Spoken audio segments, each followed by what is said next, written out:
From the Library of Congress in Washington, D.C.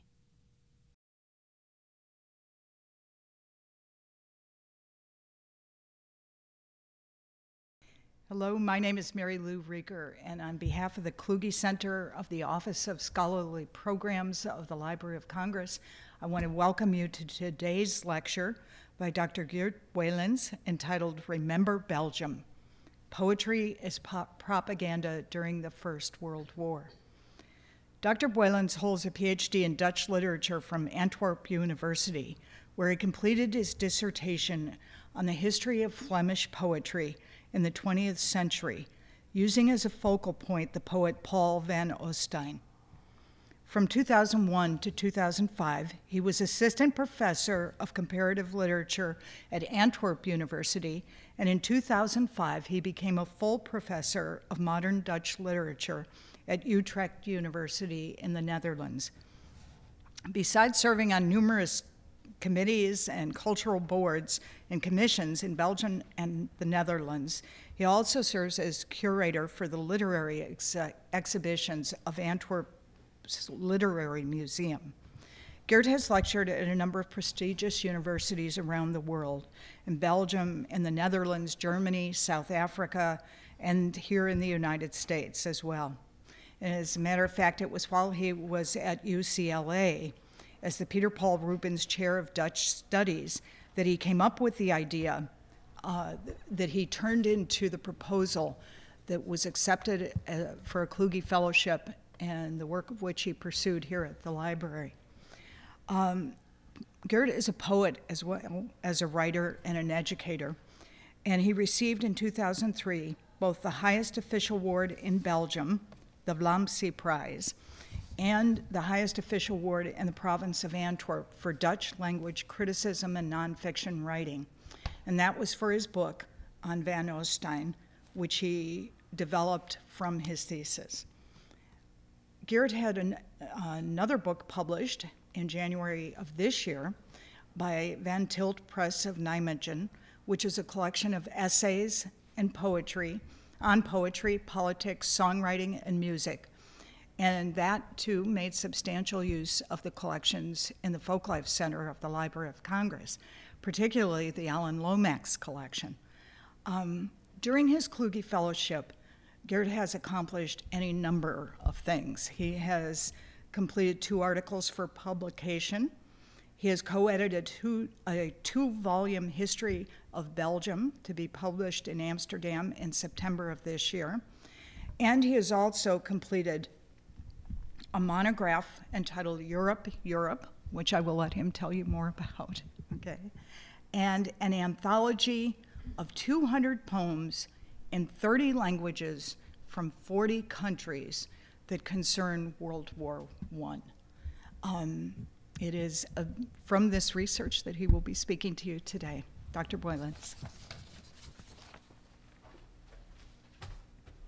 Hi, thank you, Mary Lou, for your very kind introduction. I want to thank a number of people here. It's been a really wonderful experience for me to be here at the Library of Congress and working in the Kluge Center. Many people from the main reading room, from the European reading room, from the African and Middle Eastern reading room, from the COM division have helped me. But especially I want to thank the people who brought these circa 1,000 books to my cubicle upstairs, or maybe I should say cubicles. And of course I want to thank all the staff members and Kluge fellows up at the Kluge Center. These have been 6 wonderful and inspiring months, and I feel really sad that they were about to end. And as I've said to some of you, I wouldn't mind working here the rest of my life, but my home university would. So this is where it is about to end. The title of my talk is Remember Belgium. It is not about the current dramatic political situation in the country. If Belgian politicians keep going like this, it won't be long before Remember Belgium gets a whole new meaning, because the country will no longer exist. But that's not what I will be talking about today. I will be talking about Great War poetry and about the US. I've been working mainly on European poetry here, and I will talk about that as well in a moment.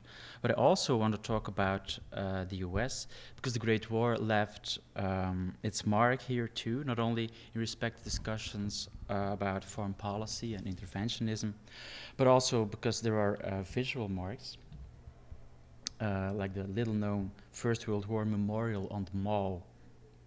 And next to it is a picture from the Great Hall here in the Library of Congress, commemorating staff members who lost their lives in the war. More than 100,000 US soldiers lost their lives during the 18 months the US was in the Great War. It's about twice as much as during the Vietnam War.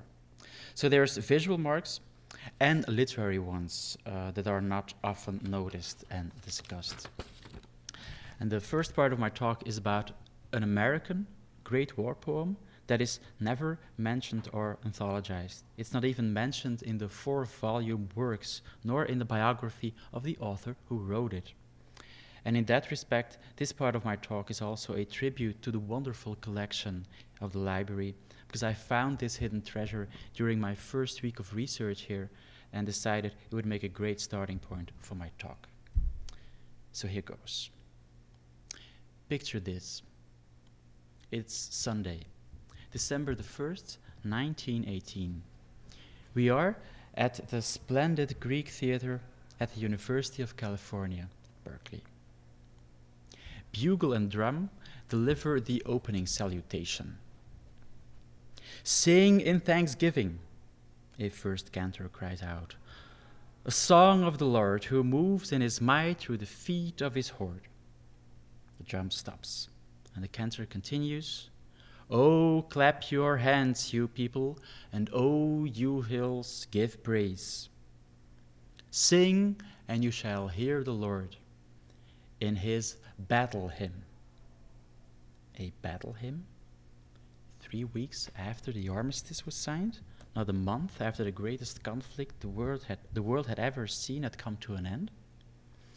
Oh yes, to celebrate the Allied victory, the American poet Witter Bynner composed a Canticle of Praise, a dramatic ode for bugle, drum, 6 male voices, and a chorus of 500 Berkeley children. Here's a picture of Bynner flanked by a sailor at rehearsal in the Greek theater.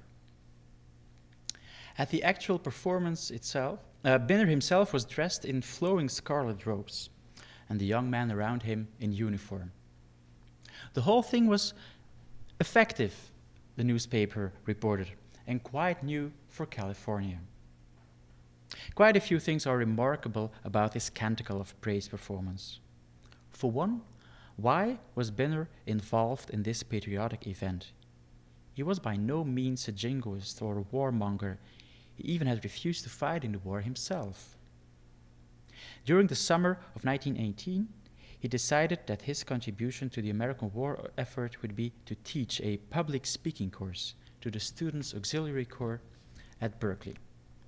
Charles Mills Gailey, Bynner's chair at the English department, was fiercely pro-British and anti-German.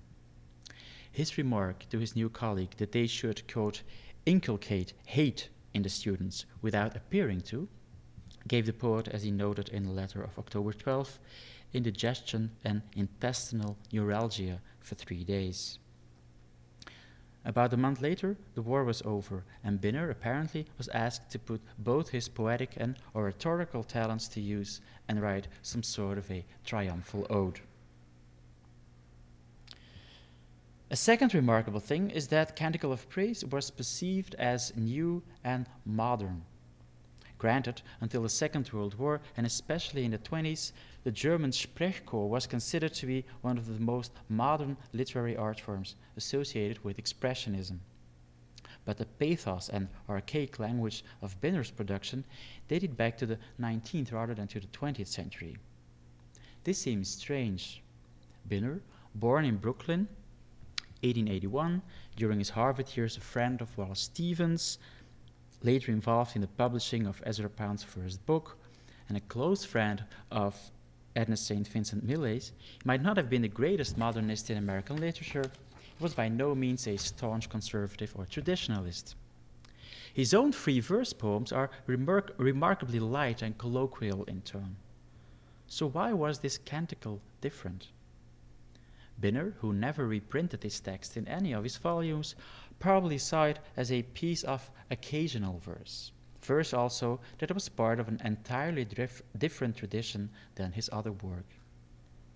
This canticle was more in line with Alfred Lord Tennyson's Charge of the Light Brigade. It used old spelling, old grammar, and images of sword and city gates that suggested chivalry and medieval courtly warfare. Tropes that were very much present in the British war poems of 1914 and 1915, but it can be counted amongst the many victims of the battles of Verdun and the Somme. Such slaughter cannot be commemorated in pseudo-medieval verse, it seems today. In that respect, Bynner's poem is really interesting, for it is a rare late example of a triumphalist mode in Great War literature. In our public recollection of the war, in the cultural memory of this conflict, poems of pity and sorrow strike the main chords. Not here in Bynner. His poem is probably more in tune with the way most people experienced the end of the war than the verse of, say, Wilfred Owen or Siegfried Sassoon. The way Bynner frames the war, it was not the absurd and futile tragedy most people today judge it to have been. It was a cultural struggle for freedom. This brings me to the third peculiar aspect of this poem. One of the main symbols of this struggle for freedom was Belgium. In the second part of Canticle of Praise, Bynner compares the ordeal of the occupied territories in Europe with the evil days of biblical Egypt. His first contemporary example is Liège. Give thanks for lads who held Liège, the gate. While Europe shook amazed, those first, those garlanded, those sons of fate. Oh, let the name be praised of the town where the conquerors met the Belgian heart. And the cantor goes on, Liège, that name, name it with a sound. Whereupon the people had to shout, Liège. And the cantor yelled, again. And the people, Liège. Canticle of Praise is by no means the only piece of English or American war literature about Belgium.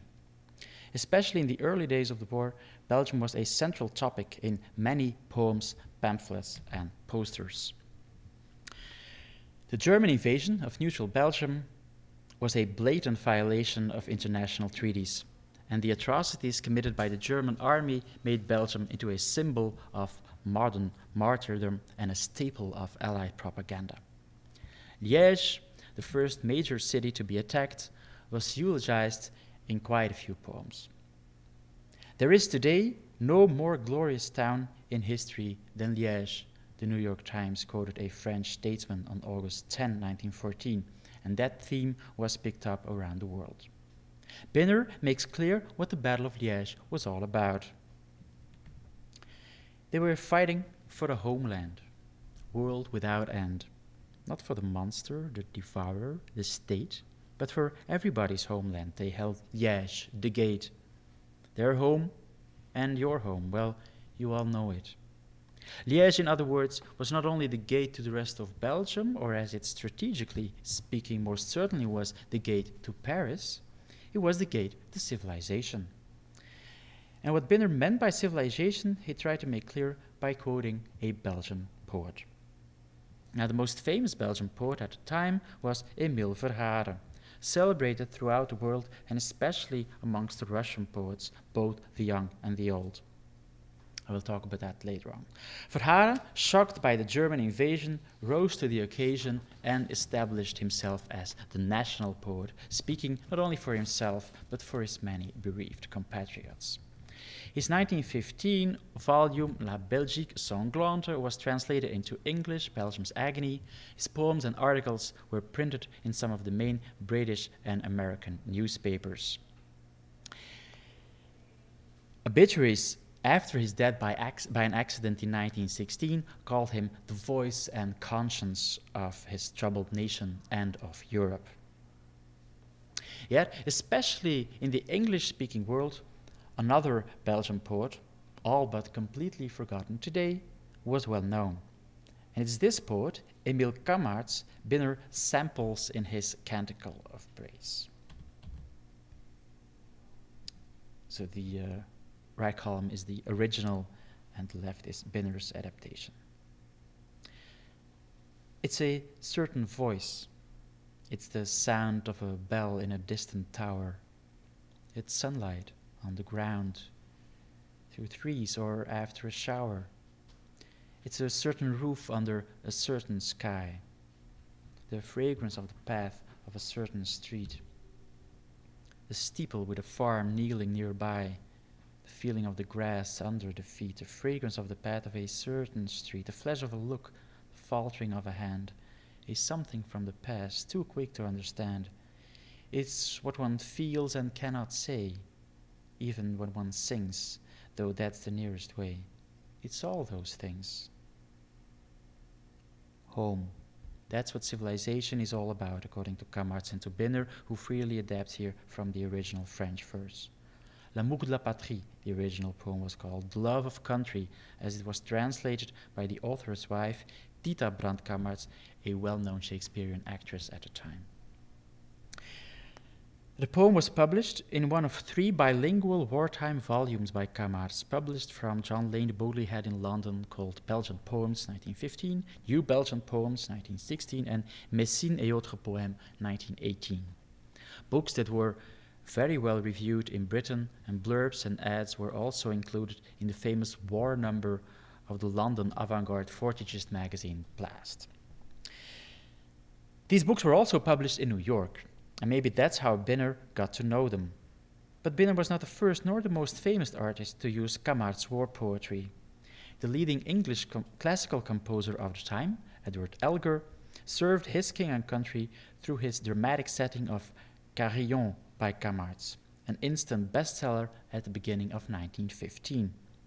The score and text were also included in one of the most remarkable wartime productions, King Albert's Book, sold for the benefit of the Daily Telegraph Belgian Fund, a book that also included contributions by Jack London, Edith Wharton, Rudyard Kipling, President Taft, and Claude Debussy, whose original composition, Berceuse Héroïque, incorporated a few bars from the Belgian national anthem, Brabançon. In the following 2 years, Elgar tried to recapture the success of Carillon with 2 further accompaniments to poems by Kammarts. Une voix dans le désert in 1915 and Le drapeau belge in 1916. In short, the war made Kammarts somewhat of a celebrity, and he would later write a biography of the real Belgian Great War hero, King Albert. And Kammarts would become professor of Belgian studies in London, a field of research that is no longer part of the curriculum, I'm afraid. Today, Kammarts is, as I said, all but forgotten. In the many books that are published in Britain on Great War literature, he's never mentioned at all. Especially in Britain, the canon of war literature is all about poets who talk about a conflict in terms of pity and disillusionment. Which brings me to the 4th remarkable aspect of Canticle of Praise. It is very strange indeed to notice that after Verdun, the Somme, Gallipoli, and Passendale, these Belgian incidents from the very first weeks of the war again take central stage in this poem from November 1918. It does make sense, though, within the context of what Bynner was up to, a celebration, not only of the Allied victory, but a victory of civilization as such. And Bynner's idea of civilization, as we've seen, was all about home. To be more precise, it was about the right to live your life quietly and unharmed in the sanctity of your own home. The German invasion, accordingly, was likened to rape, the brutal violation of the physical and emotional integrity of an innocent people, like on this American propaganda poster, a German soldier capturing a young girl. If you wanted to frame the conflict in these terms, Belgium's early day suffering made a more appropriate and compelling case than the trench warfare that followed it. From a propaganda point of view, these later battles were of no use. Good or evil, civilization or Kultur became empty concepts in the trenches. Not to say that Bynner's take was blatantly propagandistic. The Germans are not really vilified in his poem. Bynner tries to make his canticle a celebration of humanism and virtue. And he wrote it when the joy of victory was still very much in the air, and most certainly more overwhelming than the feeling of devastating loss that would define Great War recollection later on. A fifth remarkable aspect of this poem has to do with the position of the United States in the war. In a poem by an American poet to be performed in front of an American audience, you wouldn't expect Belgium's fate at the core of the argument. Surely, most Americans were shocked by the horrors and martyred cities of 1914, but they did not bring the US into the war. That only happened in 1917, yet Bynner does not mention the sinking of Lusitania nor the Zimmermann telegram. As a matter of fact, the US seems hardly present at all in this poem. The poem does talk about the liberation of Baghdad. It talks about the liberation of Jerusalem.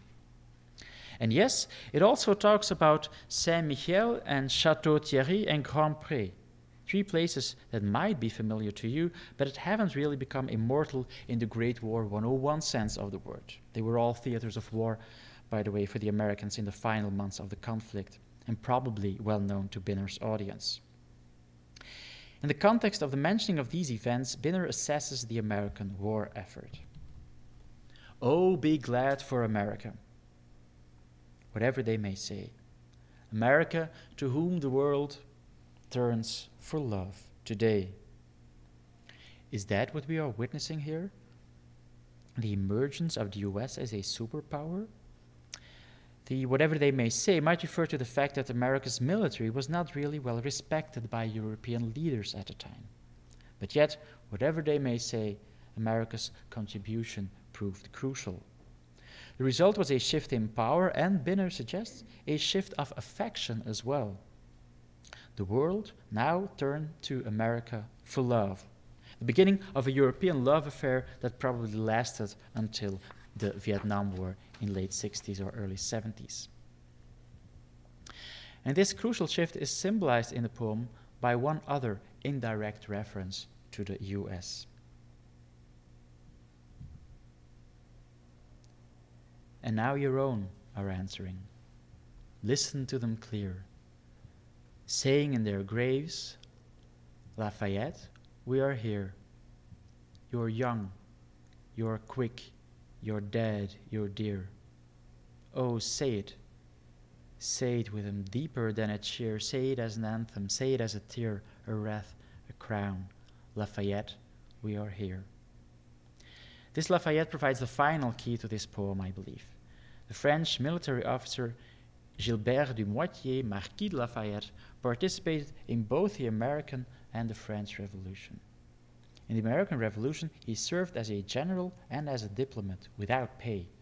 Bynner suggests that the American soldiers who gave their lives during the First World War were not only the heirs of Lafayette, they also paid the debt America still owed the French. But above all, the prominent presence of Lafayette in this poem links the First World War to the two most decisive revolutions in modern Western history, the French and the American, and frames the conflict as a struggle for freedom and democracy. Tribulations during the Versailles negotiations and well-known events during the following decades have radically changed our understanding and appreciation of the Great War. Especially in England, it is seen today as the most futile tragedy in the history of mankind. But for those who lived through it, the Great War was about freedom and democracy, and Belgium was an icon and a symbol of this extraordinary struggle. Bynner was by no means the only American poet to lament the Belgians. While still at Harvard, E. Cummings planned to write a play on German atrocities, and Belgium was also the title of the first poem he published outside student periodicals. It appeared in the New York Post, May the 20th, 1916. O thou that liftest up thy hands in prayer, robed in the sudden ruins of glad homes, and trampled fields which from green dreaming woke, to bring forth ruin and the fruit of that. Thou pitiful, we turn our hearts to thee. O thou that mourns thy heroic deed, thy heroic dead, fallen in youth and promise gloriously in the deep meadows of their motherland, turning the silver blossoms into gold. The valor of thy children comfort thee. O thou that bowest thy ecstatic face, thy perfect sorrows are the world's to keep.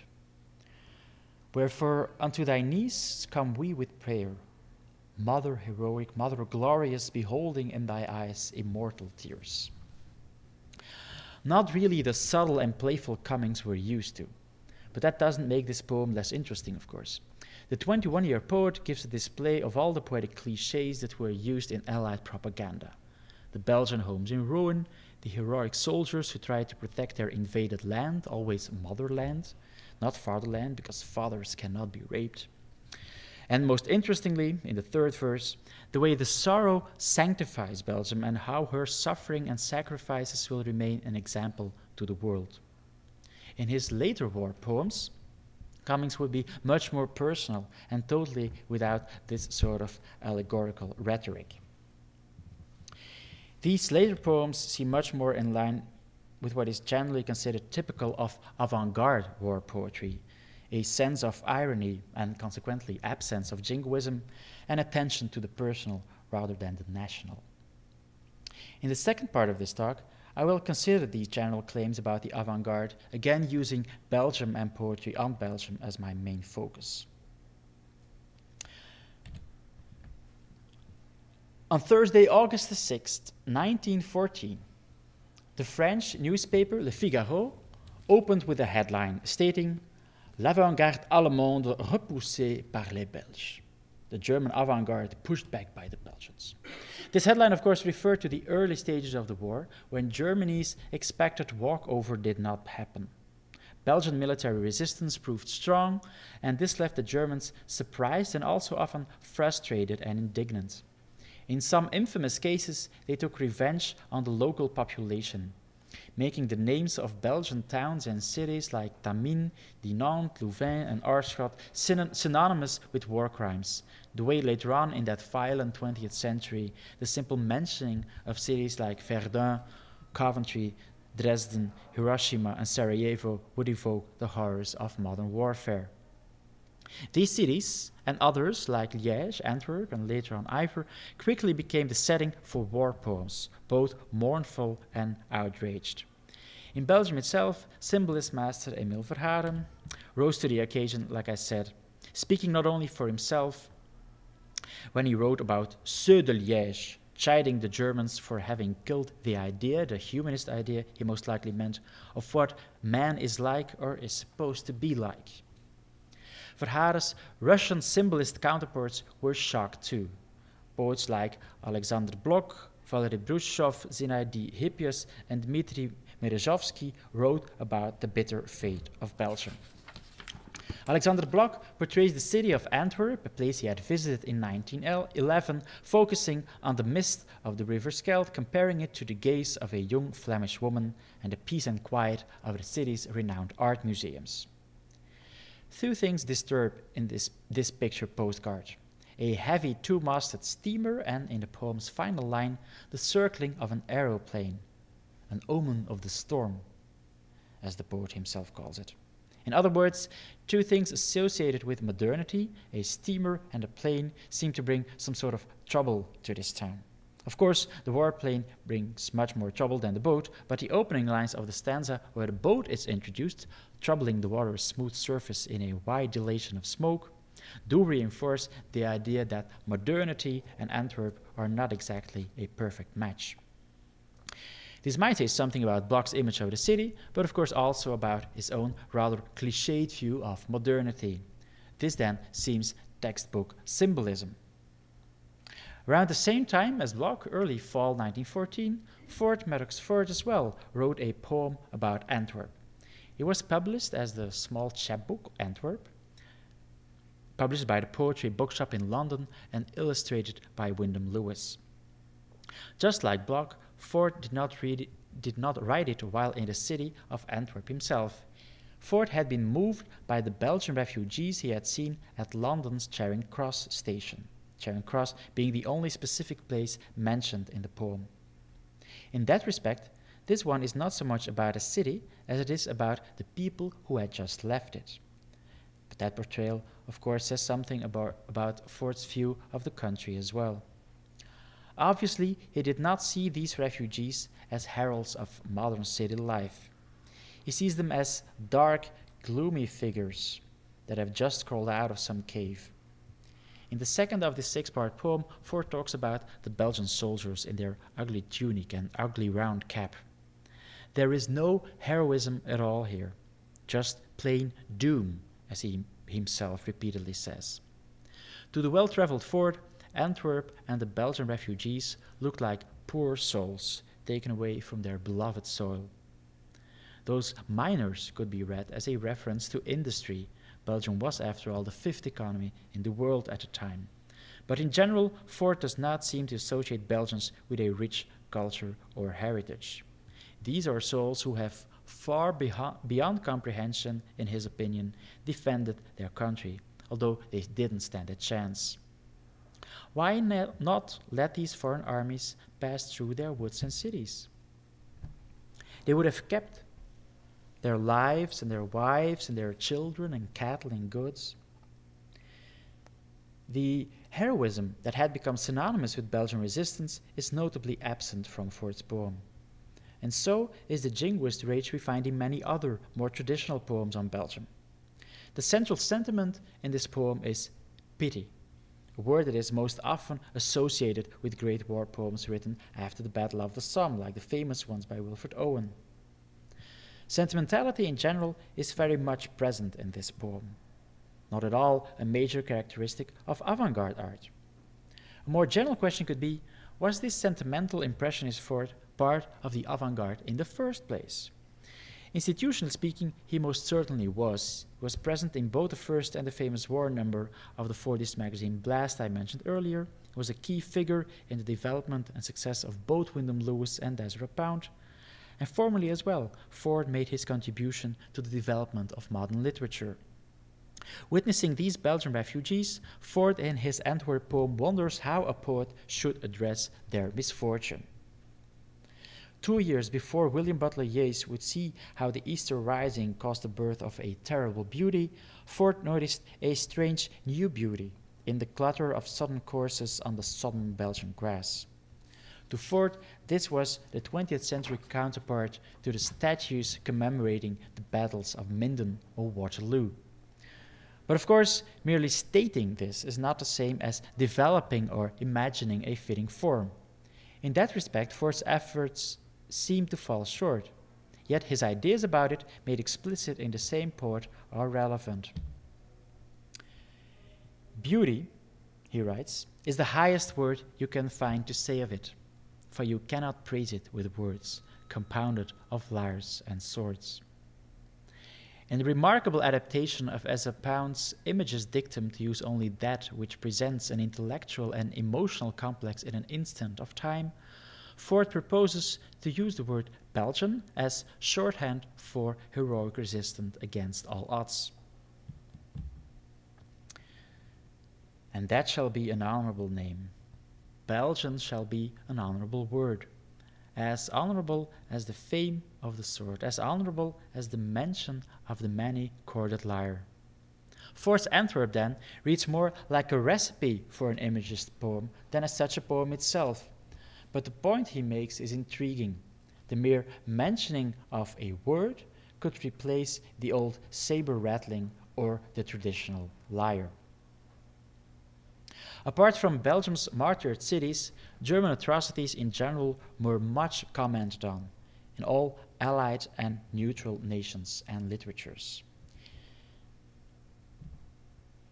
Giovanni Papini was one of the rare voices in the summer and fall of 1914 who was not infuriated by them. In his journal, he stated that although he was by no means an admirer of Germany, these protests and letters of indignation struck him as highly laughable and even hypocritical. War is war, he claimed, and as far as he was concerned, the only way to retaliate the enemy's war crimes was to double them. Payback. Instead of retaliating using a humanitarian bullet, the Allies should be brutes among the brutes and executioners among the executioners. In other words, the Italian futurists remained true to their core belief. Humanitarianism is weak, it's decadent. The future belongs to those who were able to be reckless and wild.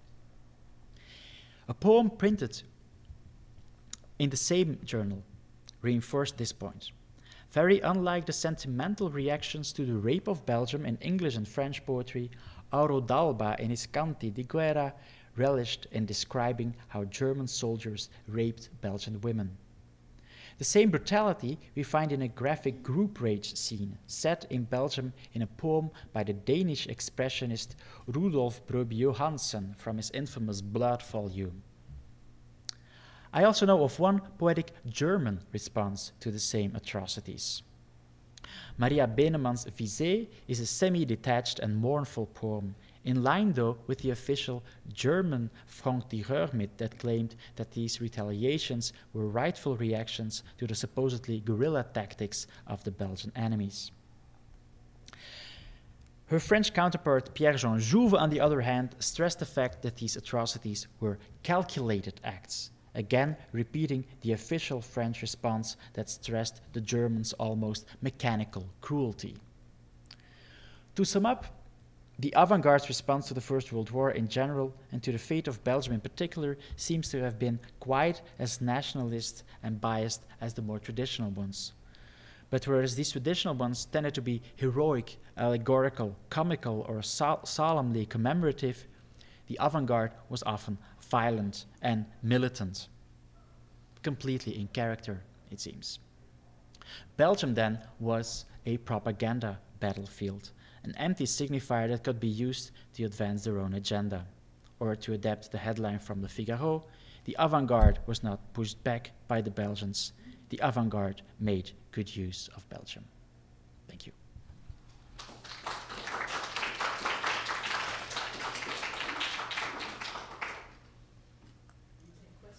Sure.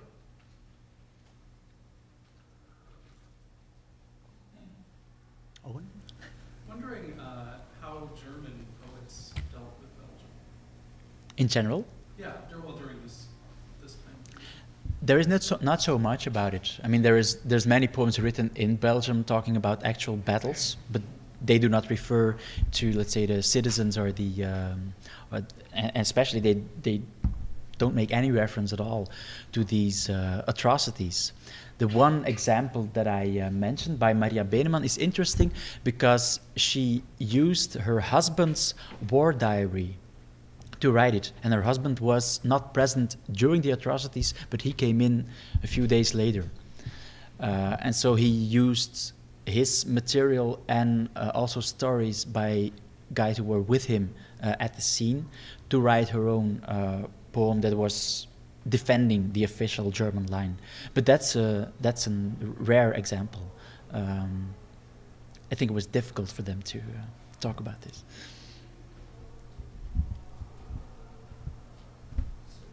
So were Americans following what was going on in Belgium closely? I mean, you opened with this poem, this crazy poem in Berkeley.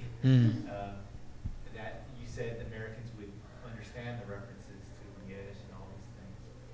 Were Americans in 1914? Oh yeah, they were. I mean, if you, the New York Times published a book with their Great War coverage, and that is all about Belgium and France and about Liège. And I mean, and I also quoted here from a New York Times article that was about Liège. Just apparently, they were. Yeah.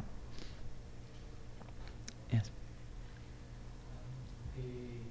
Some of the differences that you pointed out between Bynner Mm-hmm. and the classic British poets, I'm wondering if the way in which traditional British poetry uses the pastoral Mm-hmm. as a kind of word which is apart and outside Mm-hmm. the horror of war, if that is in some way replicated by Bynner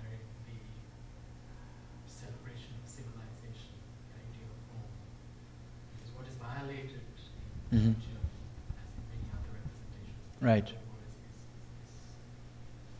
pastoral. You're right, but you also find that in French and other poems of the same era. Flemish and Dutch World War poetry also has that pastoral thing. I mean, I know that pastoral idea is very central to the British tradition and to the way it is talked about in the context of war poetry. But I think it's a much more general thing in European poetry. And it's not so strange, of course. I mean, if you're looking for metaphors to describe what has been going on during an invasion, I think the rape of people and the rape of a landscape come to mind. I know the Dadaist poets of Switzerland Mhm. are certainly dealing with this, and I know some of them came to New York in around 1916 and were there for a number of years. In New York, did they bring any of that discussion into New York and into the poetry? Well, the thing is that the Dadaists who were in New York were here before the war, and they were here before Dada in Zurich was even born. So to call those New Yorkers Dadaists is sort of a, let's say, contemporary projection of what happened later on in Zurich. But in general, I mean, the Dada movement is seen as a protest against the war and as some sort of a pacifist plea. But if you look at what the Dadaists themselves did, that was really violent as well, and often even nationalist as well. So they were against, let's say, the imperialism and imperialist ideas behind the war. Some of them were also communists, though at the time in Zurich, I mean, Lenin was in Zurich, but he didn't know the Dadaists, although they were only 2 streets apart. But I was wondering about the sort of genre of war poetry itself. Mm-hmm. I'm wondering if, is war poetry that's written during the war, about the war, after the war? Can there be war poetry about the First World War written now? Mm-hmm. And the reason that I'm asking is because, I mean, is war poetry by definition condemned to being propaganda? If Mm-hmm. you're talking about it being written during the, Mm-hmm. is it simply about sort of, putting forward the sending war bonds or whatever? Yeah. Or is there something more universal about it that we can Mm-hmm. talk or think about? Sure. I think it's both. But the weird thing is that in, let's say, in literary scholarship, universal ideas are always pushed. And poetry is seen as this realm of culture and civilization that does not deal with politics or propaganda. And so I'm just turning it upside down and saying it's also propaganda. I mean, if you publish a poem in a newspaper condemning the enemy, I think it's propaganda. Right? Doesn't mean that it's only propaganda. No, I think it can be. But the question about the genre, I think war poetry is poetry about war. Whether written during or after doesn't really make that much of a difference as far as the labeling is concerned.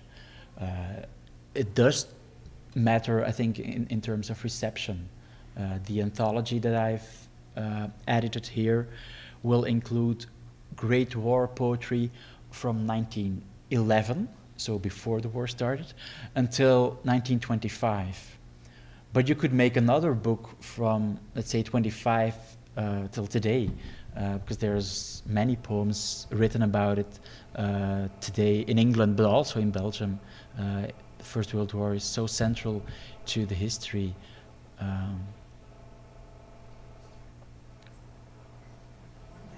They seem to be touching each other. Thank you.